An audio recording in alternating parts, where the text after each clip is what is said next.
here is a simple app that I just created. So it runs on Raspberry Pi 3, and the Raspberry Pi 3 is running Windows 10 IoT Core. I'll go to the app.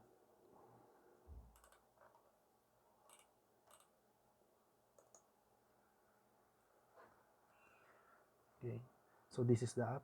So I wrote the app using C#, and this app publishes a message to an IoT broker. So this is the IoT broker that I'm using. So the topic is counter. Okay, I'll run this.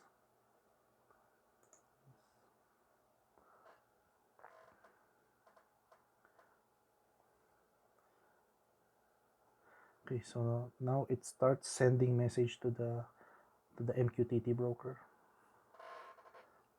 4.